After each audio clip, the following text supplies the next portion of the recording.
Well, hi, welcome to week 5 of our series on Solomon. I am Pastor Jim, and we're really happy you're here. Hey, before I do anything else, I just want to say what an amazing report these kids just gave. Was that incredible or what? Wow, I was thrilled by that. Well, way to go. Really well done. Yeah. I mean, Keenan, that was some good, great stuff, really funny, and I guess, as you probably know, Asia, you got some real talent. I'm sure others have told you that. I mean, that was really good. It was okay in the first service, but you were just kind of practicing. You were really rocking this, and this is really cool. Excellent. I think Jamie and Talita are the finest youth leaders in the whole world, and I've seen a lot of them, and we are really thankful for them. So, well done. Great. Well, today I want to begin by warning you about a serious illness that is rampant in Dubai. Alan and I constantly worry that we're going to catch this, or perhaps we've already contracted it. And I'm sure in a crowd this size, and certainly those of you watching online, I'm sure there are many people who have this disease.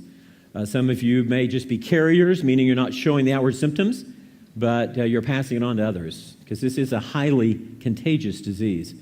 As a matter of fact, some entire families have contracted it, and some have even had to leave Dubai because of it. And the disease I'm talking about is not SARS or MERS or hepatitis or measles or anything like that. The disease I'm talking about is the disease of greed. Do you have greed? Someone in your family have greed? You know someone has a greed? It really is a worldwide epidemic, to be honest with you. It's not just here in Dubai. It's in every country, every city, every culture, isn't it? Isn't that true? I mean, it's in your home country, no doubt. It certainly is in mine. But I do believe that perhaps it may be more prevalent here in Dubai than most any place else I've ever seen it.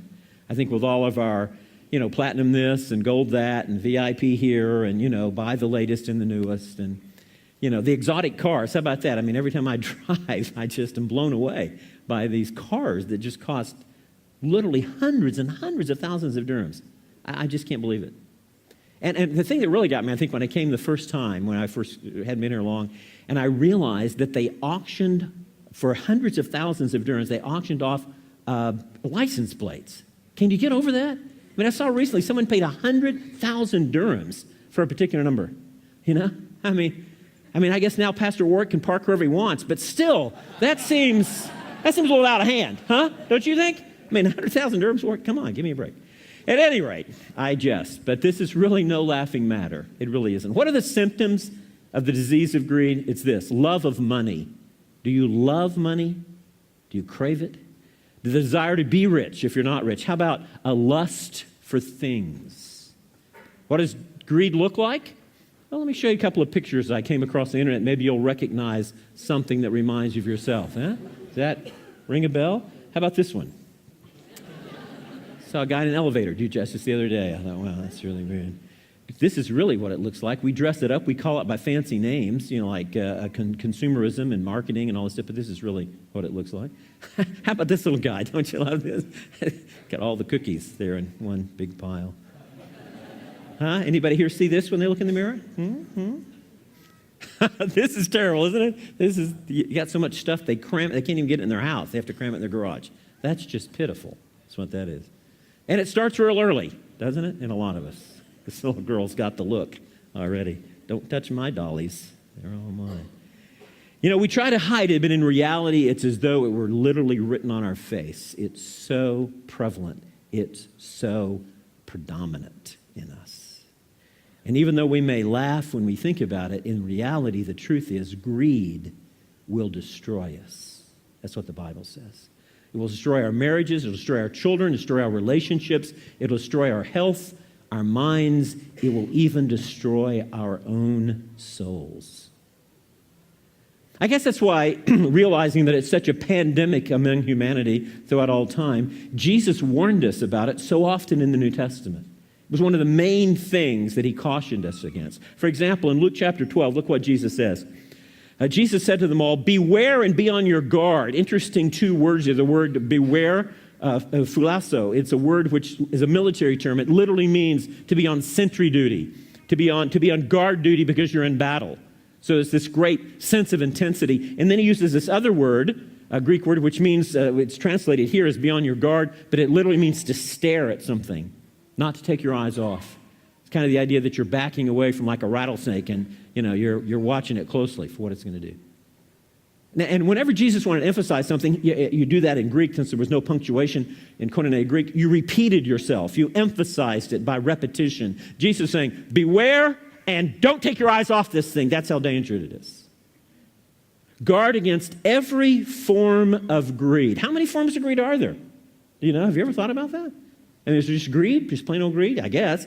But there are other forms of greed, aren't there? How about materialism? That's a form of greed. That's the love of what? The love of things.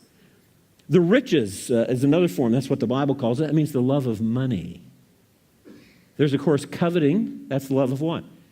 Of what someone else has. Doesn't matter how much you have. Ooh, that's nice. I'd like that too.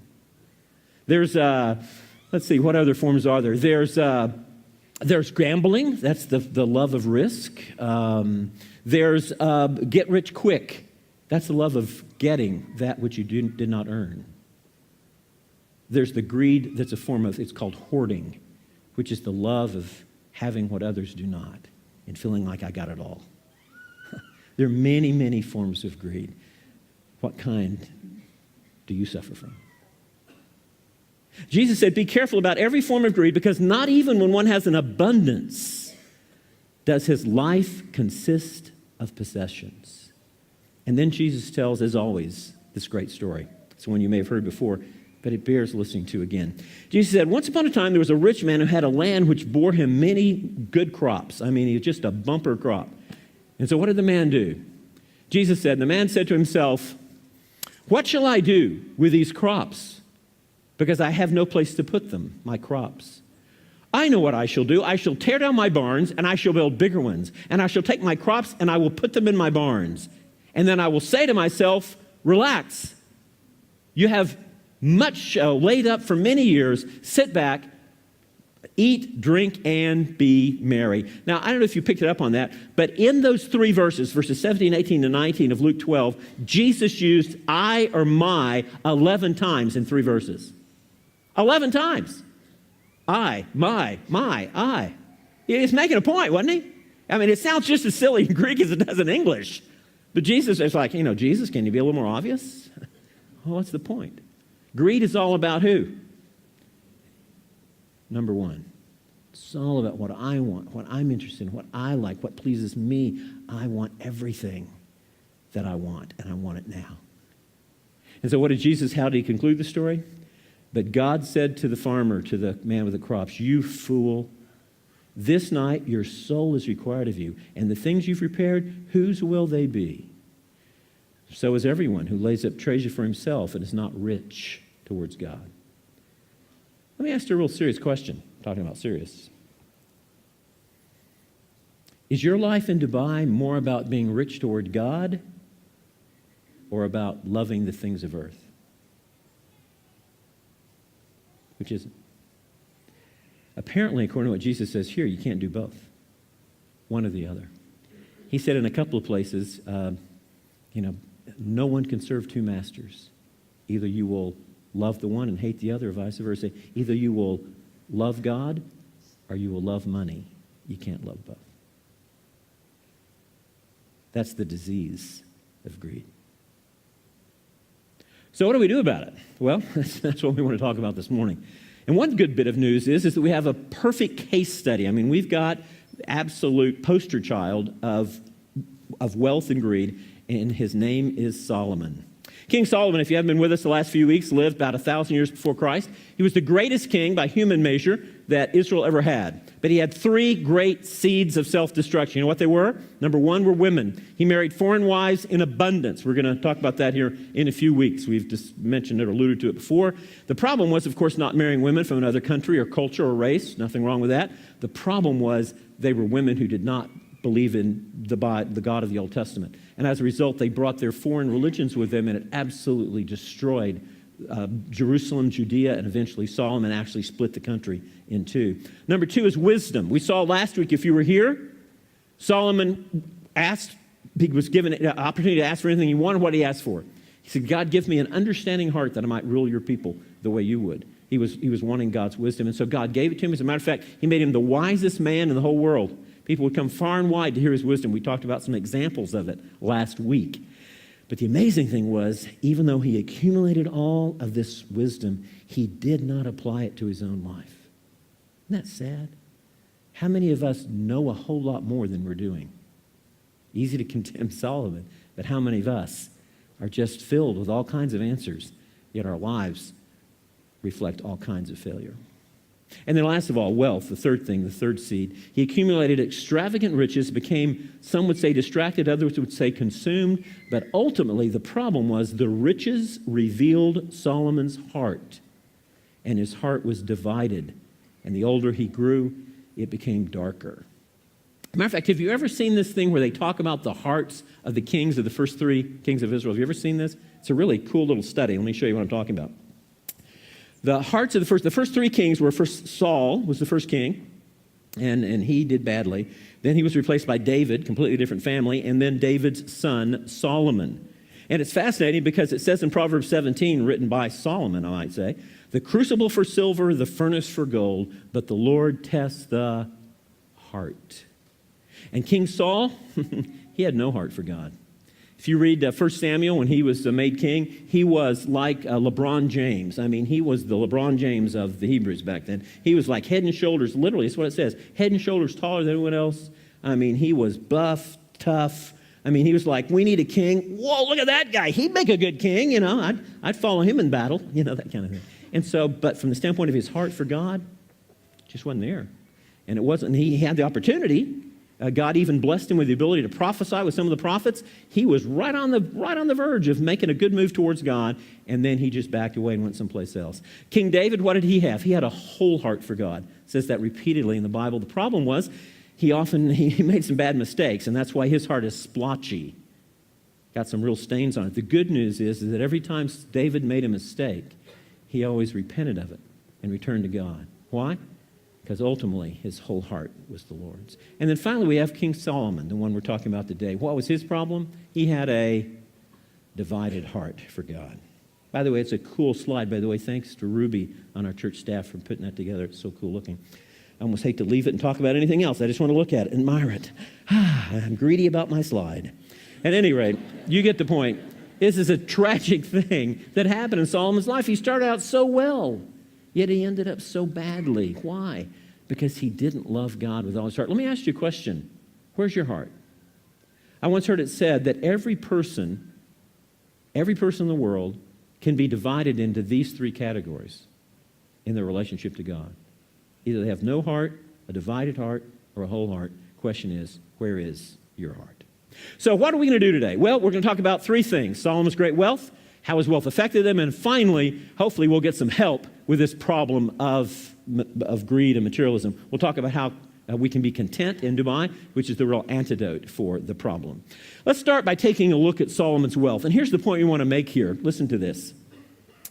Solomon became unbelievably wealthy, beyond anything I think we can almost even imagine by today's standards. I mean, maybe you'd have to go back to the Gilded Age of the Robert Barons and the first super wealthy people who were just wealthy beyond what we can imagine. Solomon would be somewhere in that category. And the thing is that if Solomon could have all of that wealth, all of that power, and yet he could not find happiness with it, why are we thinking if we have more, are going to be happy? Because that's the great lie of greed. More will make me happy. No, it won't. That's a lie. It won't make you happy. And Solomon will show us that. First of all, Solomon was extremely wealthy because he had a vast kingdom, a kingdom that came as a result of God's promise. It says in 1 Kings 4, verse 20, Judah and Israel were as numerous as the sand that is on the seashore in abundance. In other words, their population had exploded because of the peace and no war. And they were eating and drinking and rejoicing. Man, everybody's having a good time. This is early on in Solomon's reign. And Solomon ruled over the kingdoms from the great river, that's the Euphrates, to the land of the Philistines, to the border of Egypt. And they brought tribute and served Solomon all the days of his life. Here's a map that shows you how vast was Solomon's kingdom. Larger than any time the Israel was before or after. I mean, this was the zenith. This was the pinnacle. From the Nile to the Euphrates. This is what the kingdom. And it wasn't they owned all this land, but they basically were the most powerful country, and these were vassal states around them. And the amazing thing is that God had promised Abram 1,500 years earlier that this is exactly what would happen. Abram, who was Abraham because of his great faith, God came to him and said, listen, one day I'm going to make a covenant with you. One day your descendants will rule this whole area, this vast area. Even though right then they just had a little tiny piece of land, hardly more than Abram was standing on. But Abram had faith and he believed God. To me, it's an amazing prophecy that came true. That's one of the great convincers of me that the Bible is God's word as opposed to some other book, is because the Bible is full of statements that we know were made at an earlier time. I mean, that was Abraham, 1,500 years before Solomon. Here it is finally coming true in Solomon's day. Who could ever have guessed that would have happened? Remarkable thing.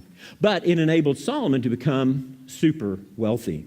We know that for one reason because it says in 1 Kings 4, just the food that he ate. I mean, it's ridiculous. If you go to 1 Kings 4, 22 and 23, it talks about how they had, every day, they had bushels and amazing amounts of food. They had like 10 oxen and dozens of sheep. And I mean, literally you could feed an army. I guess to give him some credence, there was a lot of courtiers who were with him, eventually his 300 wives and 700 mistresses.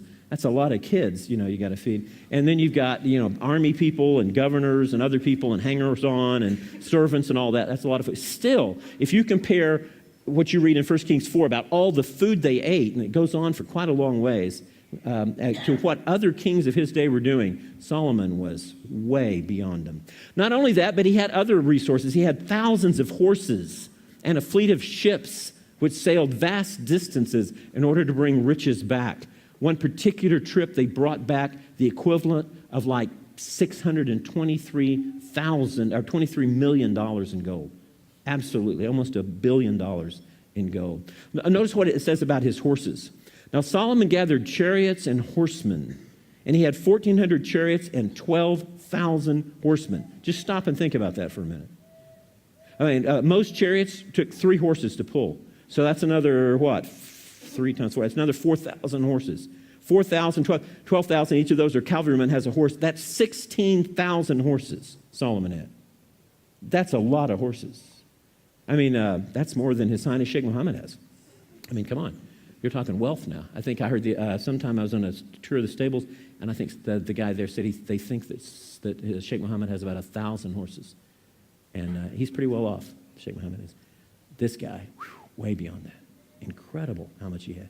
And he stationed them in chariot cities, and with the king in Jerusalem, he had so many, he couldn't put them all in one place. Some of us who've been to Israel here a few months ago, we actually saw one of the stables from Solomon's time, a vast stable where they kept the horses.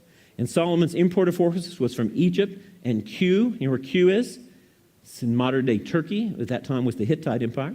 So the Egyptians and the Hittites and king's merchants procured them from Q for a price. A chariot was imported from Egypt for 600 shekels of silver, a horse for 150, and by the same means they exported them to all the kings of the Hittites and to the kings of the Arameans. What was Solomon doing? He was an arms merchant. Are you kidding me? These horses are for war. This is not for parades. These are and chariots. This is for battle. So he was arming all these other kings. Our arms merchants make a lot of money. Solomon just had it rolling in. You understand? That's the point. Absolutely incredible. How about his actual treasury itself? Most historians believe that Solomon was one of the wealthiest human beings who ever lived in all of history. I mean, that's pretty significant. As a matter of fact, he was a trillionaire before the word even got invented. Yeah, that's pretty good when you can be something, there's not even a word for it. I'm so rich, I don't know what to call myself. I'm that rich. Yeah. So, and that was not a Donald Trump impersonation, by the way. I just want you to know that. 1 Kings 10, now the weight of gold which came to Solomon in 1 year was 666 talents of gold. Besides that from traders and the wares of the merchants and all the kings of the Arabs and the governors of the country. I mean, he's just got stuff coming in so fast, they can hardly build buildings to keep it. How much is 666 talents of gold? That's 25 tons of gold. A talent is like 33 kilos, and so that's about 75 pounds per talent. And so you add that up, that's 25 tons of gold, which would be like $1 billion today in today's money. Think about that, $1 billion US. And how long was he king? 40 years. And this was coming in $1 billion a year and more. Do you understand the incredible wealth that Solomon had? Absolutely unbelievable. 40 years at $1 billion plus other income. That's enough to go shopping anywhere in Dubai he wants to go. Okay?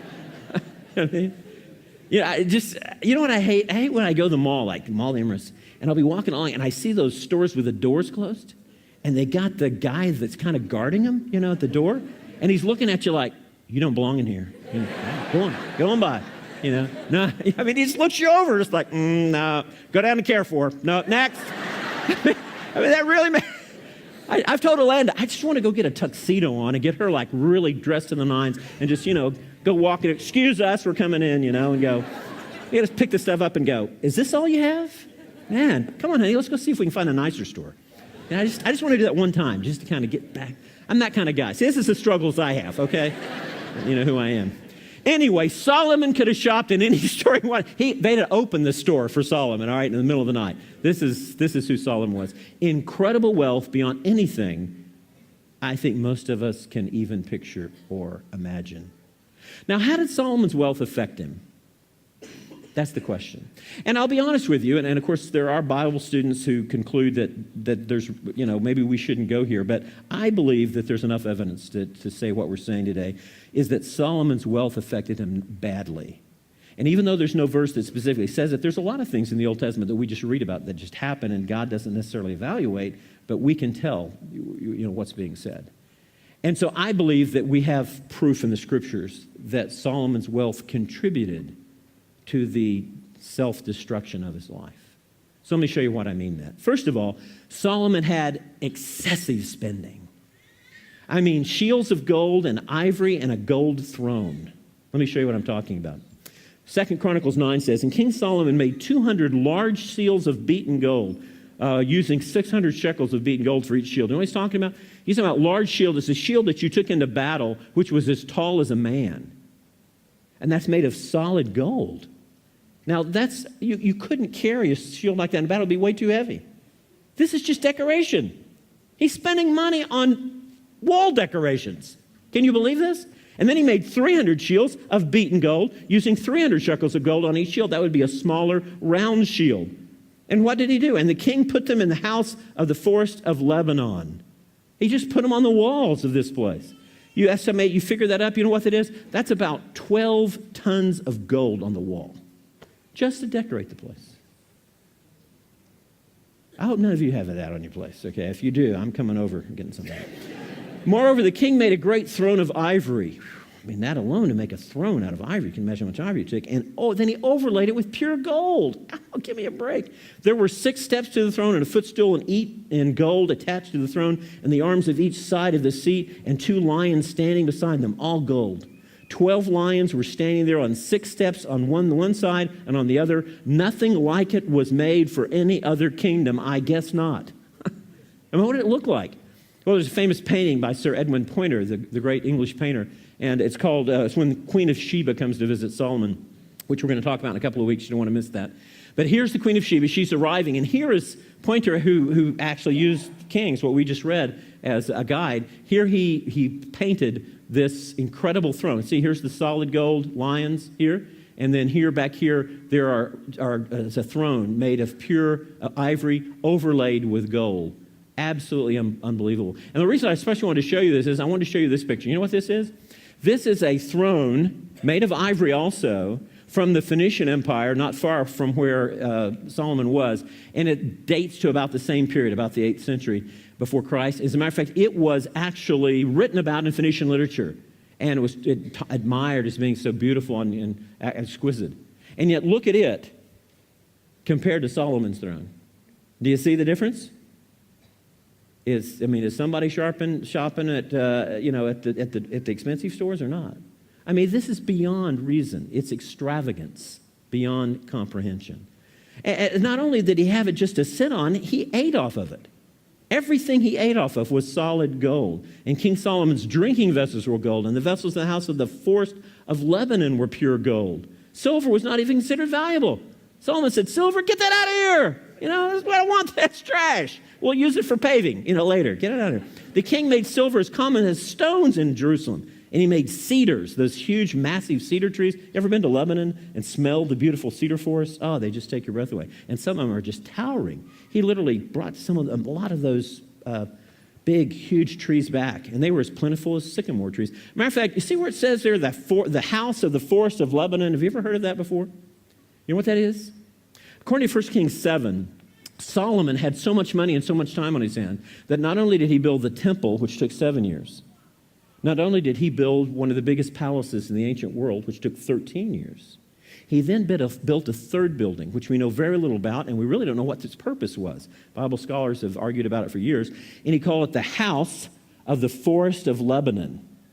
It was what today would be 4 stories high, and if you took a 15-story building and laid it on its side, that's how long it was. And it was filled with 45 massive cedar pillars, so that when you entered the building, it smelled like you were in a forest of cedar. And there was gold and precious jewels inlaid into the walls. It was absolutely ridiculously gaudy. I think it was probably like a magicalist, apparently he greeted people there. I don't know, maybe he went over there and, just walked around and smelled. I don't know what he did, but it was apparently just because he could do it that he did it. That, I think, is extravagant. Wouldn't you agree? I think so. But here's the thing that really bothers me, too, is that he lost touch with people suffering. In the beginning, we read about how Solomon seems to be much more caring about the people. And there's one particular verse there in 1 Kings 4 that talks about how the people all sat under their own vine and drank and ate. So there's a sense that everybody is cared for and everybody's got enough to live on. But over time, the richer Solomon got and the greater his need became for riches to satisfy that craving, he began to lose touch. Look at this. This is in 1 Kings 12. Now, Solomon has just died, and his son Rehoboam is about to take over. And there's another guy who was a servant of Solomon's named Jeroboam, a high servant. He's the guy, by the way, who's going to rebel, break off from Rehoboam and go form the northern nation of Israel with 10 tribes. But this is why.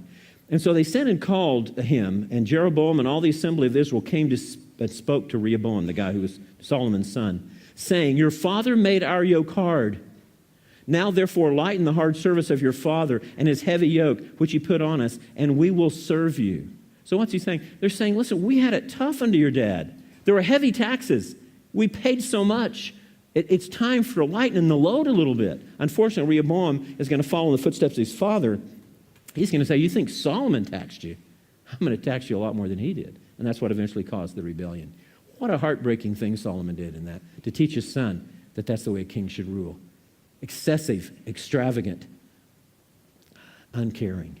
And now, most of all, this is the thing that I think is the coup de grace. Solomon blatantly disobeyed God's commands about kings.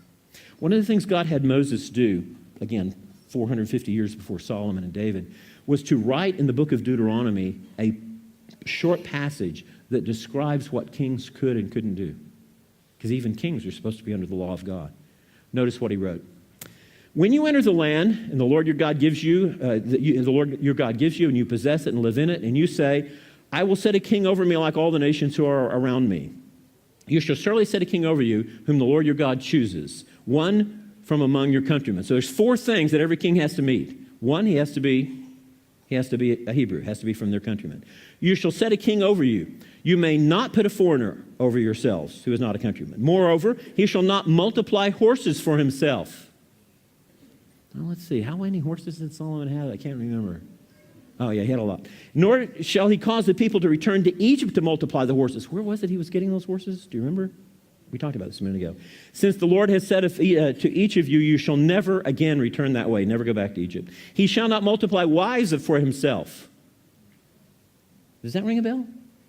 Maybe not. Maybe it's just me. Or else his heart will turn away. Nor shall he greatly increase silver or gold for himself. I mean, 4 things. Solomon only qualifies for 1, and that's because he was born that way. 3 things. He broke them all. And this is the thing that's most amazing. You think Solomon knew about this? I think he probably did. Look at this. Now it shall come about when the king sits on the throne of his kingdom, he shall write for himself a copy of this law on a scroll in the presence of the priest. And it shall be with him, and he shall read it all the days of his life, that he may learn to fear the Lord his God by carefully observing all the words of this law and these statutes, that his heart may not be lifted up above his countrymen, and that he may not turn aside from the commandment. What did Solomon's riches do? They spoiled him, as riches so often do. Now, don't get me wrong. I'm not saying we ought to live in poverty. Who wants to not have enough comfort? Who wants to not have enough food? Who wants to not have a clean place to live and clothes to wear and transportation and a good job? But why, listen to me, why are we all so crazy about getting so rich when so often the riches just harden our hearts and turn us away from God? Why? Why do we want that so badly? Solomon made a huge, huge mistake with his riches. So, how do you be content? How can we be content and guard against this thing of greed? How can we keep from falling prey to what's happening all around us here in Dubai? Well, contentment is the antidote of greed. Let me show you 3 things. This, by the way, all come from a talk I heard years ago by Pastor Rick Warren. I think there were actually 6 things, but we didn't have time, so I just boiled it down to the 3 most important. So here are 3 ways that you practically can help yourself to guard against greed. Are you ready? So you might want to read these, maybe take a picture with your phone, put them in your head, not to forget. Okay? I hope so. Number 1, we need to stop comparing ourselves with others, especially those who have more than we do. I mean, is that a practice that we all go about or what? I don't know why we never look at people who have less than we do. That would really help us. That would soften our hearts. Instead, we want to constantly look at the lifestyle of, the rich and famous. We want to, get on the internet and go to the websites. We want to see what the Kardashians are doing. And, we're really into that. And it's really important to us, what rock star just bought, what island. That's really cool. Why do we do that? I don't know. It just seems to be part of this disease of greed that we all have. Pastor Rick says, God made us unique, and so his will for us is unique. If we look at other people and think that we need to live that way, that's not God's will for us. I've always thought that the Lord has, someone once told me, the Lord will give you just as much money as you can handle and not $1 more. And I think one of the reasons the Lord didn't make me something, He made me a pastor. Don't get me wrong, I'm very comfortable. This church blesses Alana and I. We're fine, but believe me, we're not rich. We don't have a house in the U.S. We don't have a retirement. I'm gonna work until I die. That's just what I'm gonna do. But I like that. That's fine. I needed that. God knew that I didn't need a lot of money because all it would have done was harden my heart. So God gives us, I believe, what we need. Now, doesn't mean is it wrong to be ambitious or to try and get more education or to advance yourself, to get a better job, a better standard of living, get enough money so you can bring your family here? Absolutely not. It's fine to do that. The question is, where is your heart? Where is your heart? Why are you doing that? Another thing he says is comparing ourselves to others is a sin which opens us up to many other sins and temptations. This comparison thing is really serious now. We've got to stop it. It's going to destroy us if we don't.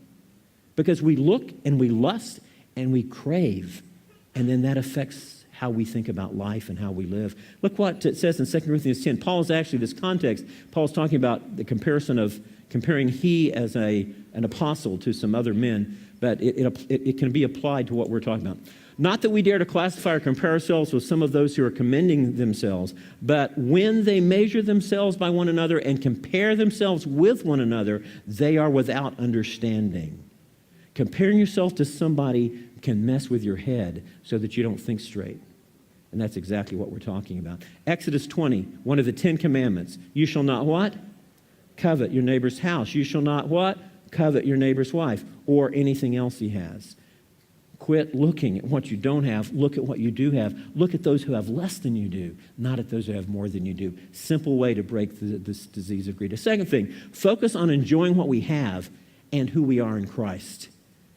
Focus on what we have already and take delight in that. Take pleasure in what God has given you. Yeah, it may not be as much as the next guy, but I guarantee it's a whole lot less than other people may have. And be thrilled that you have it. And enjoy it. And use it to God's pleasure. Many of us are so busy trying to get more, we fail to enjoy what we have. Another thing he said I realized, we can't enjoy what we have because we are always at work trying to pay for more things we can't use. I thought that was a lot funnier than you thought it was. I thought that was really hilarious. I think maybe we stepped on some toes there.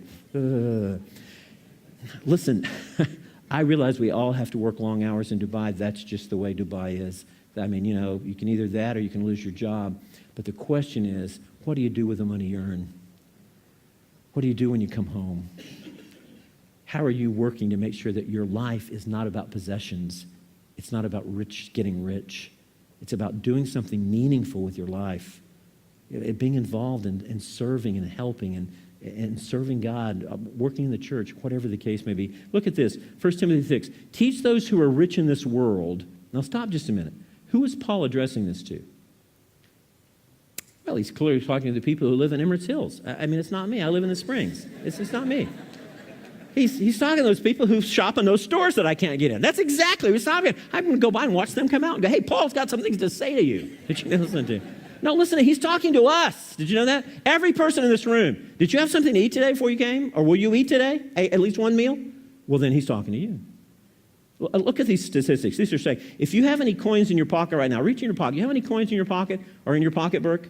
Or maybe do you have coins back where you live? If you do, you are wealthier than 80% of the population, much less any folding money you have, much less any bank account you have or a credit card. You're wealthier than 80% of the population. Look at this. If you have one other blouse or one other shirt besides the one you're wearing, you're wealthier than 95% of the world's population. You realize that? I mean, we don't want to say it because we always want to look up. None of us want to look down. If you have a refrigerator where you live, you're in the top 2% of the wealthiest people in the world. It's just two statistics for the United Nations. Incredible, huh? One of the reasons I'm so happy that our teams went to Romania and they were able to meet and spend time with gypsy kids and underprivileged kids and orphans and other people is that was a great wake-up call to that's how so much of the world lives. And what we live here in Dubai is an aberration. Now, some of you, I know that really well. You come from countries or backgrounds or homes where, you came to Dubai to just live because you couldn't live where you were, and you're away from your family, and, your income is a small percentage of what the income of many people in this room is. I realize that. And for you, this is particularly hard because it's really easy when you're sitting in an air-conditioned villa, with 2 bedrooms and 2 cars in the garage to think, yeah, people need to be more content. But I promise you, God is saying to all of us, I have a plan for your life. I'm going to bless you. And what you need to do is to realize that right now I've given you this, and in time, be faithful to me, I will give you more. I believe that's what he's saying. But this is not just a sermon to fill a day. Solomon's life has given us an opportunity to talk about something that touches each one of us and our children every single day here in Dubai. Listen to what he goes on to say. For those of you who are rich in this world, that's us, don't be proud. Don't put your trust in money, which is so unreliable. Their trust should be in God. You know what he's saying here? He's basically saying you can be rich and still not be greedy. 4 things that make you that way. Number 1, you what? Don't put your trust in money. Their trust should be in God. Hope in him, not in these things. Emergency happens, who's the first person you call? Your banker, your accountant, your prayer partner, your pastor? Simple question. Tell them to use their money to do good. What percentage of your money is invested in helping people who can't do anything back for you? I mean, orphanages, other ministries, labor camp ministries, the Red Crescent. What are you doing with your funds? Are you helping people? Number 3, they should be rich in good works and generous to those in need. 3rd criteria, giving. How much do you give? I mean, just give away. Every day, every week, we who are rich should be giving something away to someone who doesn't have as much as we have. By doing this, you will be storing up treasures as a good foundation for the future so that you may experience what? True life. You want blessings? You want happiness? You want a loving marriage, a great family? You want health? You want long life? It won't always happen, but generally God's saying, My hand of blessing will be on you if you live with your money this way. That's a really insightful passage. The secret of contentment is not what I have, but whose I am. I love this verse. Keep yourself free from the love of money and be content. How? How? By doing this. By saying, remember what Jesus said, I will never leave you nor forsake you. That's what gives my heart blessing. It's not one more package from Tiffany's. That's not it. Also, it's wonderful. He says, Psalm 17:15. This is one we should all memorize. But as for me, my contentment is not in wealth, but in seeing you and knowing all is well between us. And when I awake in heaven, I will be fully satisfied, for I will see you face to face. Wow. Now that is the secret of contentment right there. So last thing, third thing. Remember, life is not about who has the most things. You've probably heard this before. Never judge your self-worth by your net worth. Never think your value is related to your valuables. Our purpose in life is not about how big our pile is at the end. That's not the solution. The answer is what? Proverbs 30. This is not the words of Solomon. It's actually the prayer of a man named Agur. It's called the prayer of Agur, A-U-G-U-R. 2 things I ask of you, Lord. Do not refuse me before I die. Keep deception and lies far from me.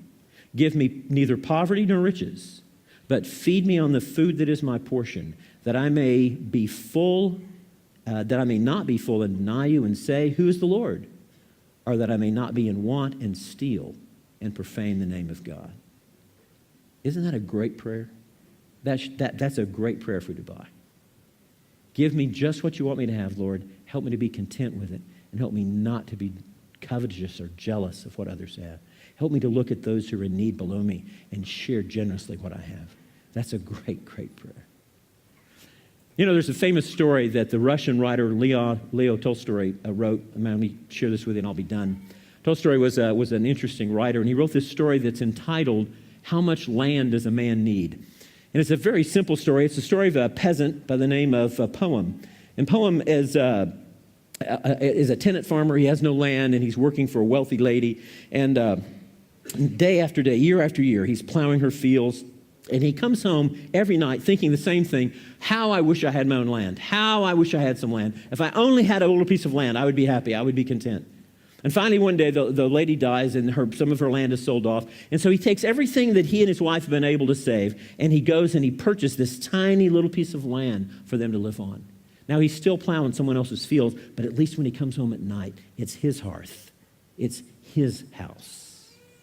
And he's so happy, and things go on for several years, and everything's fine. And then one day, a traveler comes through, and he tells Poem about this far distant land where there's vast pieces of land that they're selling, large tracts of land, to anyone who wants to buy it for 1,000 rubles.